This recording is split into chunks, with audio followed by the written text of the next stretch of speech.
Boa tarde, professor. Boa tarde, Humberto. Satisfação, hein? Satisfação é minha. O Vila está no bolo ali, né, na primeira parte da tabela, e a gente percebeu nessas rodadas iniciais muito equilíbrio. Dá a impressão que até a reta final, de 8 a 10 equipes vão brigar pelo acesso. Por isso, esse jogo contra a Chapecoense é fundamental não vacilar, ganhar o jogo. Humberto, com certeza. Série B, todos os anos, cada vez mais o equilíbrio ele aumenta, né? Apesar de eu não ter tanta experiência assim na Série B, vai ser a minha segunda, né? Minha carreira ainda curta, né? Tive a oportunidade ano passado no Amazonas e essa está sendo a minha segunda. Mas tive meu período como atleta, né? Então acompanho há muito tempo. E cada vez mais o nível ele vem elevando, assim como lá na Série A também eleva. E o que eu vejo de diferente é que na Série A tem ali alguns clubes, né? Não vou quanto, sei lá, 6, 7, 8, que daí tem um investimento muito mais alto, né, do que os outros. Então, assim, a gente vê uma disparidade, às vezes, na Série A muito grande. E na Série B, não. Mesmo as equipes, que a gente sabe que tem algumas equipes na Série B que tem um investimento muito alto, eu não consigo ver diferenças técnicas nas equipes. Diferença gritante, sabe? Se tu olhar aí o cara que vai a primeiro colocado contra o último, tu vê uma igualdade muito grande nos jogos. A gente acompanha todos os jogos, né? Eu assisto praticamente todos. Às vezes, quando a gente perde algum jogo, a gente vai assistir quando a gente vai enfrentar. Então, esse equilíbrio é muito grande. E tu manter uma regularidade é muito importante. E ganhar dentro de casa é fundamental. Então, quando tu diz que a partida é fundamental, sim, tu tá certo, principalmente por jogar dentro de casa, na frente do nosso torcedor. Eu sempre costumo dizer que para te fazer valer o que tu conquistou na rodada anterior, tu tem que conquistar na próxima rodada. Foi assim lá no Clássico, quando a gente só poderíamos comemorar aquele ponto contra o Goiás se a gente vencesse contra o Botafogo. E agora, para a gente continuar comemorando a última vitória, a gente tem que vencer a Chapecoense. E é um adversário duro, é um adversário que vem de duas vitórias importantes, né? Venceu em casa o Atlético, que tinha vencido na rodada anterior o Paysandu, que acabou de ser campeão ontem, né? E venceu de 2-0 contra a equipe principal do Paysandu, lá no Mangueirão, que a gente sabe a dificuldade que é jogar. Conheço muito o Gilmar, assim como ele me conhece, a gente foi criado no mesmo clube, né? Em épocas diferentes, lá no Caxias. Então conheço muito bem o Gilmar. Sei que as equipes dele são muito competitivas. Ano passado enfrentei ele 2 vezes, quando ele estava no Avaí, depois ele na Chapecoense. Jogo muito duro, que a gente vai precisar muito do apoio do nosso torcedor, mas não depender só do torcedor. O torcedor vai ser o 12º jogador, mas a gente precisa ter um nível de concentração muito alto, como a gente teve na última rodada jogando em casa, fazer valer o fator de estar jogando na frente do nosso torcedor, a gente tentar ter o controle da partida, ser impressionante o tempo todo para trazer o torcedor para o nosso lado, mas sabendo que a dificuldade vai ser muito grande. E a gente precisa buscar o resultado positivo dentro de casa, porque se tu quer almejar coisas grandes, e essas coisas grandes são acesso, que é longo, demora, é coisa a longo prazo, tu tem que estar sempre ganhando, sempre conquistando, né? Vencer em casa e buscar pontos fora, daí sim a gente vai continuar com o nosso objetivo, que é o acesso. Boa tarde, Lacerda. Sou Boa tarde. Marina, da Fenomenal Esportes. E é o seguinte, no jogo contra o Botafogo, no primeiro tempo daquele jogo, você mostrou bastante ali daquela estrutura defensiva que você já tinha construído, mas também um avanço grande na parte ofensiva da equipe do Vila Nova. E eu queria saber de você o que você acha que a gente consegue tirar daquele jogo para trazer para o jogo contra a Chapecoense na sexta-feira. O que a gente quer é manter o nível, principalmente do primeiro tempo. Desde o início do nosso trabalho aqui, eu sempre falei que a gente precisava e eu nunca falei que não. Né? A gente sempre e a evolução ela é constante, a gente sempre tem que estar evoluindo como profissional. E não é só o treinador, né? Vocês, acredito que vocês também buscam evolução na profissão de vocês. Mas eu acreditava muito na evolução, principalmente pelo material humano que eu tenho, muito por acreditar no trabalho que a comissão técnica desenvolve. Né? Não é só o Lacerda, trabalho da comissão, né? Não faço nada sozinho. E assim, como os atletas compraram muito a minha ideia, na ideia da comissão técnica, eu acreditava nessa evolução. Isso é certeza que vai acontecer no próximo jogo? Não. Então, assim, a gente não pode fugir das nossas essências, a gente tem uma equipe sólida defensivamente, não quero perder isso. A gente sempre treina para evoluir ofensivamente, mas vocês podem ter certeza que ao mesmo tempo que eu treino a questão ofensiva, eu continuo trabalhando muito a questão defensiva, porque eu penso que uma equipe que conquista, que é campeão, é uma equipe que toma poucos gols. Eu falo várias coisas aqui, equipe que toma pouco gol, equipe que faz gol de bola parada, equipe que toma pouco gol de bola parada. Então, assim, a gente não vai mudar o que a gente acredita. Mas assim, sempre deixei bem claro que a evolução ela tem que acontecer. A gente vem trabalhando incansavelmente, não só dentro de campo, mas nas análises, né? Reassistindo os nossos jogos para tentar evoluir. A gente reassistiu mais de uma vez o último jogo para entender por que no primeiro tempo a gente teve um volume muito bom e no segundo a gente não teve. Não preciso vir aqui falar, porque senão eu vou dando arma para o Gilmar, que eu sei que é um cara muito estudioso. Mas sim, a gente está treinando, né? A gente está tentando conscientizar muitos atletas que a gente precisa manter o nível de atuação que a gente teve no primeiro tempo contra o Botafogo. Boa tarde, Lacerda. Roberto Baronil, Rádio Difusora. Boa tarde, Roberto. Você disse agora há pouco, né, seu segundo ano aí de Série B, mas como jogador também você já, né, tem uma certa experiência. Em toda competição, todo ano, todos os clubes passam por uma oscilação. É possível um clube passar, principalmente se for o Vila, uma temporada sem ter esta oscilação e por quê? É muito difícil. Muito difícil. Comigo não aconteceu isso. Eu me lembro na minha época como atleta, só que daí faz tempo, né? Eu tô ficando velho, né, Barônio? Mas como treinador, assim, sempre acontece. Eu me lembro do Caxias, que começou o ano lá no meu primeiro trabalho em 2020. A gente começou o ano de uma forma espetacular. A gente foi campeão do primeiro turno, aí teve a pandemia, parou, a gente acabou sendo vice-campeão gaúcho, ficando à frente de Inter e Juventude, perdemos só pro Grêmio. É um ano que eu enfrentei o Grêmio 4 vezes, venci 13, perdi só uma. Começou o ano de uma maneira espetacular, tudo dando certo, e acabou no final do ano não tendo o sucesso na Série D, né?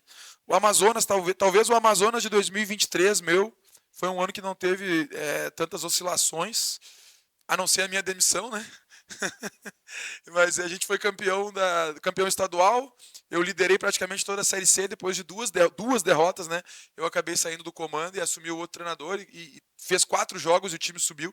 Então o clube não teve oscilação técnica muito naquele ano.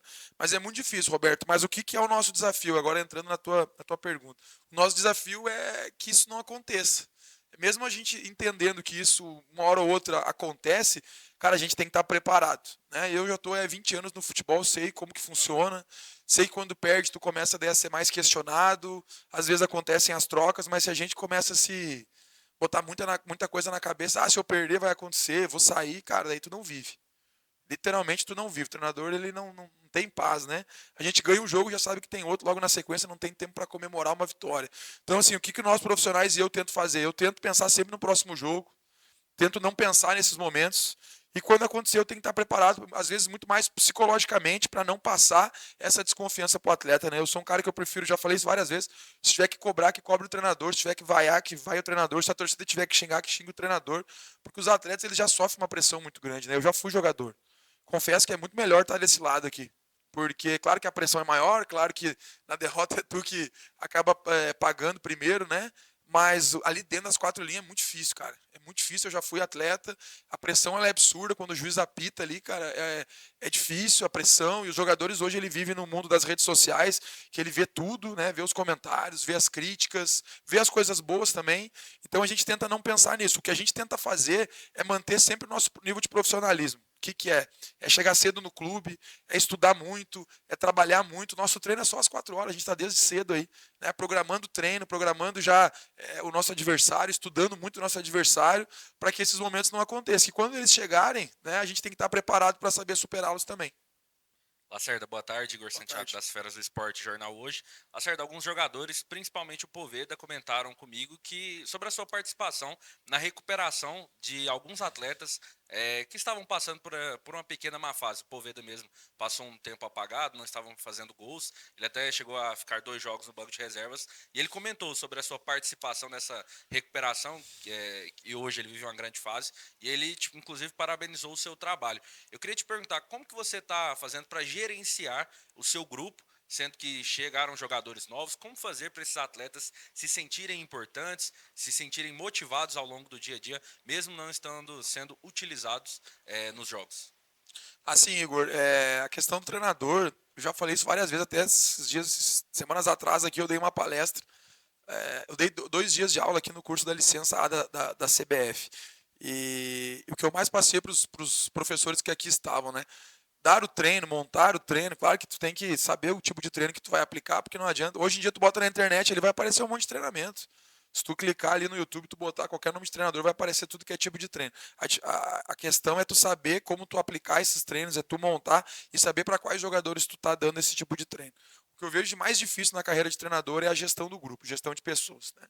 Porque tu gere aí praticamente 30 atletas, alguns meninos da base que sobem, comissão técnica aí tem 10 membros da comissão técnica, até mais, tem o staff, tem a parte que tu tem que ter a relação com a diretoria, que a gente tem uma relação muito próxima com o departamento de futebol, né? O Alarcon, o Yuri, o Wagner, né? E diretamente com o presidente e os seus vices, a gente tem muito contato com eles.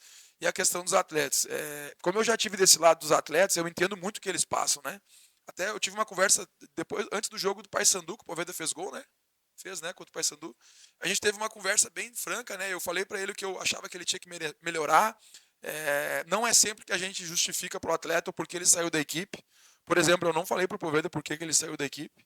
Depois, nessa conversa que eu tive com ele antes do jogo do Paysandu, eu expliquei para ele, porque eu entendi que eu tinha que explicar. Mas lá, quando eu tirei o Poveda na final, eu não expliquei para ele. Até vou abrir aqui porque falei pro Poveda, tu esperava que eu te falaria o porquê eu te tirei?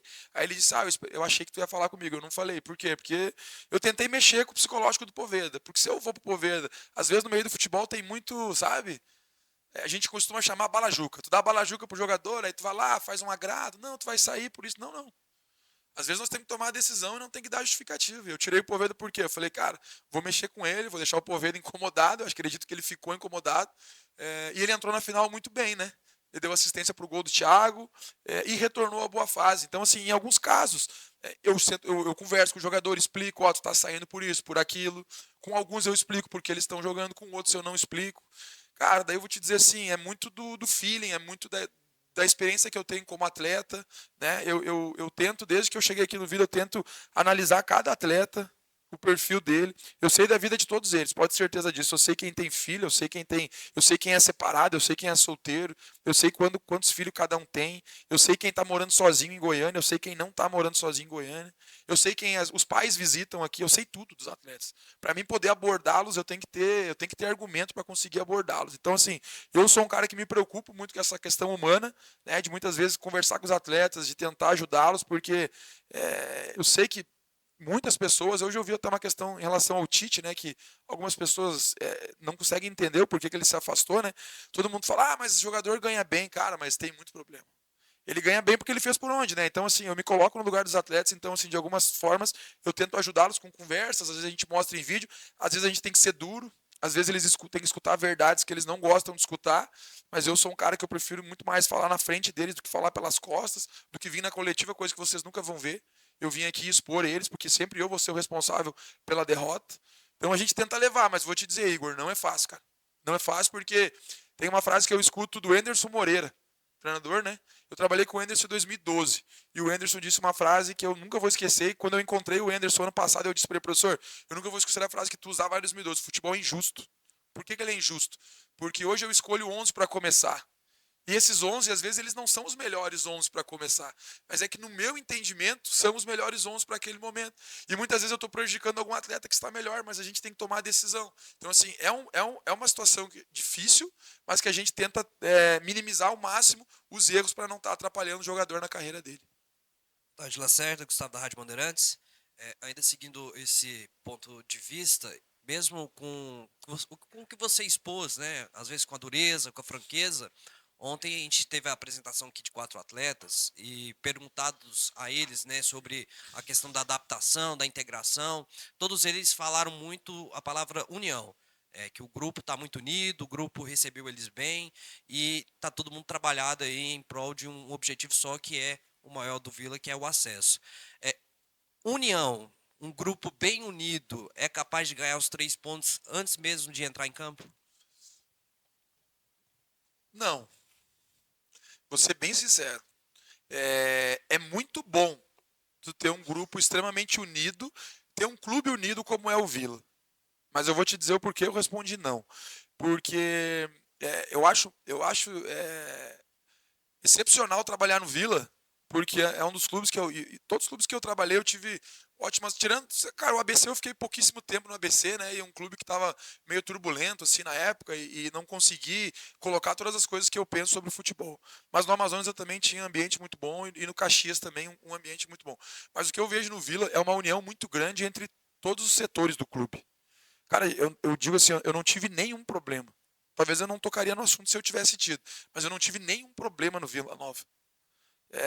Em algum lugar sempre tem alguma coisa, com o staff, ou o departamento médico, ou a fisioterapia, ou algum diretor. Aqui no Vila, zero problema, porque eu vejo que é um clube extremamente unido. É extremamente unido. Todo mundo, eu vejo que tem muito funcionário do Vila que torce pro Vila. E eu acho isso aí sensacional. Eu vejo o quanto os caras sofrem, eu vejo o quanto eles comemoraram o título. Eu fiquei, de certa forma, assim, eu fiquei chocado. Chocado não, eu fiquei chocado a palavra. Quando a gente perdeu pro Anápolis lá, porque eu vi o sentimento dos funcionários do clube quando a gente perdeu de 2-0. Porque eu senti ali, cara, uma tristeza muito grande, todo mundo pensando, pô, o Vila mais uma vez, o Vila vai bater na trave. E aquilo ali mexeu comigo, porque eu disse, caramba, meu, todo mundo aqui torce mesmo. Desde os meninos da imprensa aqui, até o roupeiro, o médico. É assustador o quanto esse clube é unido. Mas por que eu disse não? Porque para mim a união é dentro de campo. Eu disse para os atletas, eu já participei de grupo unido, que foi campeão, e eu já participei de grupo que era uma trairagem absurda, e foi campeão. E um dos maiores títulos que eu tive, o grupo não era tão unido. Para mim a união ela tem que ser dentro de campo. Um correndo pelo outro. Quando um companheiro erra, o outro corre por ele. Quando um companheiro está precisando de ajuda, o outro ajuda. Quando um companheiro está mal, o treinador troca e o outro entra e corresponde. Quando um zagueiro erra, o outro corre por ele. Quando, por exemplo, um todinho da vida que está marcando pelo lado, perde uma bola, resbala, cai no chão e o Poveda vem fazer a dele, como aconteceu no último jogo. Como já aconteceu às vezes de um Elias estar espetado lá na frente, um Diego Torres tem que vir cobrir na lateral direita. Isso para mim é união. Aí eu sempre digo para eles, cara, se a gente conseguir ter essa união de dentro de campo, de um correr pelo outro, de se cobrarem, né, de se ajudarem, e nós tivermos a união que esse grupo tem, aí dá bom. Aí dá bom. Porque é o que está acontecendo. Está tendo a união dentro de campo e está tendo a união fora de campo. Agora, quando eu chego num clube, se tu perguntar, tu quer qual união? Eu quero a união de dentro do campo. Se eu tiver que escolher uma delas, eu vou dizer porque a gente é profissional. Eu não sei se tu é, de repente, onde tu trabalha, na emissora que tu trabalha, talvez tu não é amigo de todos eles, né? O que a gente precisa é dentro do campo. E aí a frase que eu sempre uso, cara, se vocês conseguirem ser unidos dentro do campo e fora, isso é maravilha. Agora, se tiver que optar por uma das uniões, nós, jogadores e comissão, vamos optar pelo trabalho, pelo campo. Mas hoje eu vejo que o Vila, ele está totalmente unido, tanto dentro quanto fora de campo.